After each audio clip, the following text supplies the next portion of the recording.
Thank you so much. Well, You are Peter, isn't it? Yeah, Peter Ameh. There's no John. Oh, there's no John. You want to baptize Peter and John together at the same time. Chief Peter Ameh, thank you so much indeed for joining us today. Thank you for having me. A lot of Nigerians are criticized and they say, look, Peter Obi is not sincere. How would you say that you want to run for one term? He has constitutionally guaranteed under the law to be able to run for 8 years, 2 terms.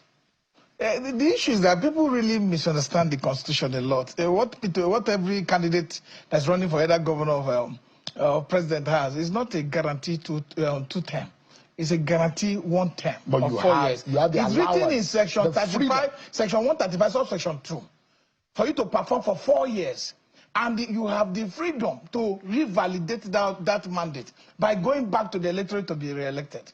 But if a person, I've known Peter Obi for a very long time, and I'm saying this, I've been in the political cycle. You've known me for close for years, I've been IPAC secretary, IPAC chairman, a lot of other things. I'm not doing this politics now because I want to, be somewhere or just get salary or just participate in the government. No, I would have had those opportunity long time ago. We are looking at how to save this country. Peter Obi is somebody that has conquered greed, is moral and politically upright and disciplined. Very disciplined. How I wish many Nigerians could just be used as people who go to him so that they can get mentored. Because let me tell you, the level of way he's pushing this 1 term is sacrosanct. It's not something that has been done in the bedroom. Peter Obi will not want to lose his integrity or wants to lose his public, acceptance and appeal by just saying something, goes to the Twitter and say it, go to television, say it on your channels. These are clear statements that he's committed to participating in governance by doing the right thing. What is 4 years? 4 years is a lot of years. If you have the leader that is compassionate and committed, that sit every day, that can have the energy to go through the papers and go through the books, 4 years is a lot of years. Go and look at what is happening in Argentina. Go and look at what what is doing in Argentina. Inflation has dropped drastically. The GDP has increased. The people are having, the unemployment rate is working. In just 2 years in Argentina. It took only 2 years for President Bola Ahmed Tinubu to bring us to this level of leadership. So poor leadership. So we need to be able to understand one thing, that 2 years is a lot of years to strengthen our institutional framework, to put up our discipline when it comes to fiscal responsibility and how we manage our resources. The most important thing you see in our government is that there's so much waste in governance and we don't prioritize our spending. So these are the character that Peter Obi has, that if he brings on board, it will be able to re-engineer how governance is operated in this country. And it's clear. Look, let's not drag this issue of one person saying 4 years. You have 365 days times 4. Is that enough to do a lot of sincerity in it? We've seen situations where politicians go with one statement, and at the end of the day, they have the right to change their minds, and they say, the people have prevailed on me. That's what I said, that's what I want, but what will I do when people say, no, that you must change your mind? You have to listen to the people. We've heard that over and over again. This country is very diverse. Power is not domiciled in one zone. People will see you. Young people, we must give them good example. That's why, look, I've sat with him when somebody came to him and said, he said, no. I want to be able to leave example behind for young upcoming Nigerians to see that Peter Obi is not just a politician. He is a fingerprint for the kind of leadership Nigerian desperately need. In a nation dwelling in greed, corruption and self-interest, Obi has proven time and again that integrity, simplicity and service are not weakness. They are strengths. While others choose power for personal gain, Obi has constantly choosing the path of sacrifice, transparency and accountability. This is a man who governed Anambra State with prudence, left billions in savings and still work among the people with humanity and purpose. He does not float wealth, he builds hospitals and schools. He does not speak empty words, he lives his values. If Nigeria is to rise, we must look to men like Peter Obi who have conquered greedy and embraced nation building. Yes, we should go to him for mentorship, not just politicians but every Nigerian wants to see a better country. As an elderly man from the southeast, failure to identify this intelligence, brilliance, and integrity man called Peter Obi to lead this nation coming 2027. I am saying it will. Conviction, maturity of us will not be able to forgive ourselves, neither do post-street forgive us, and bless Nigeria. May God bless this country. A lot of people, like a lot of people, see, it's not all about it. It's The because fact when I you do commit to the something good in statement, this the country, fact they I will say, deliver oh, on you're the statement, pretending. because Oh, this is that is not only your real character. we are Oh, creating this this is not generation you. that Oh, will because not you are see desperate. They are politics calling from the Peter Obi prism of desperate and greedy it to is my become turn, a, it is a we president, must grab the just to ballot make a box, we must country run away. better. Okay These are now, the challenges we no have. worry, People it want to go be hit you. forcefully to If you vote no for hit you today, it to go hit your perpetually without generation even where you delivering give, for the where people. you give for this What life we are before you looking go for pass on. is that he has Anyway, devised a scheme, arise, a prototype of a channel plan of television is what on kind of fire. government I'm he thinks telling he you, should run. because And he's not coming in to come and learn on the job. this particular He's very man really successful when really it comes to private shocked a sector, lot of people, because participation. He Amo, has done Peter government Ameh, before. A lot yes, of people might Peter want to Ameh is a man misrepresent his that achievement, speak but the there are truth. records to That is show just it. that he Let has me leave the performed video for you and is to watch by committed to yourself. delivering See you good governance to later. any Bye. sector he has participated in. See, this one term, he's not saying it in the bedroom. He's not signing it with 3-4 people sitting down and saying, oh, look, I want to just do one term. He's telling Nigerians that in 4 years' time, if I stay for 4 years, you will see the kind of impactful leadership that you've not seen before. And then we can now usher in a system where it will be representative, that you show representation for the interest of people. You see these 2 terms that we are doing, that people have misjudged from section 134 to section 2, to say, no, it's compulsory, I must do 2 terms. If you fail in an exam, will you go to the next class? You shouldn't go to the next class. Even if you succeed in that class, and you feel, a lot of people have had first degree that are not having masters. It doesn't mean that they are not brilliant, but you have to do something that will come to your satisfaction. This kind of leadership we have today are not leadership that we must forcefully put them, oh, they must do second term. And people talk about written agreement. Let me tell you one thing about unwritten agreement. It is even more decisive than written ones, even more decisive, especially when it's signed with open mind with the people. Yeah. I am very confident. I trust in his leadership, and I trust in his sense of judgment that he will do for You've been around for some time, and the thinking is that Peter Obi said what he said to appeal to the North. And naturally, there's those who will imagine that Muhammad Buhari spent 8 years in office. Bola Tinubu has spent 4 years. And the competition is against Bola Tinubu, because naturally Bola Tinubu will get the ticket of the APC and will want to conclude a second term, making it 8 years. So you would have had a North for 8 years and the South 8 years. So Peter Obi will imagine that to pacify the North, if he says he wants to do 2 terms, it would have meant that Bola Tinubu, if he wins, Bola Tinubu will have done 4 years. If Peter Obi wins and does 8 years, it will be 12 straight years of the South, which will be seen as imbalance and injustice because of the unwritten arrangement of the power balance. Now, and that's why I will take you back to how Peter Obi got his vote. Peter Obi got his vote, and there are those who will say the Christian north in the North Central, in the Taraba, Benue, Nasarawa, Kogi, Kwara, they were the ones who stood for Peter Obi. And you saw his vote, and he got 1.4 million votes. You saw his vote and what he got in the Southeast. That is his home turf, his region. 1.9 million votes. There are states where Peter Obi, Anambra State, for example, he won in all the local government areas. He won over 90% of the entire vote cast in the Northeast. You look at the South, 1.2 million votes. But guess what is happening? In the Northeast, you couldn't get more than 315,000. Northwest, 350,000. And these are the issues. Appeal to the North. Do you think that telling them he will run for second term will serve? The North is a very diverse place, and it's a very complex political territory.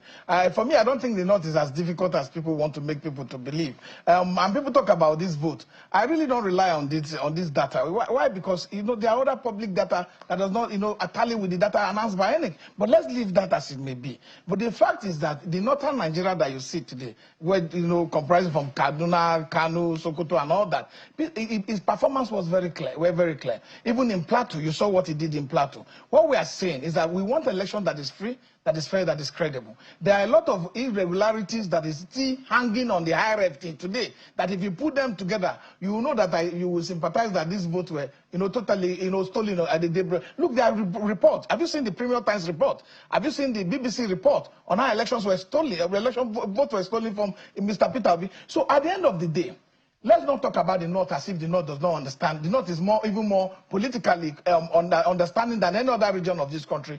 Peter Obi has made an emphatic statement. He has made a public declaration that I want to just do one time so that I don't dig the balance of our arrangement. So the question is that based on the figure and the appeal Peter Obi has, do you think that the North will be willing to concede, or are they listening to Peter Obi?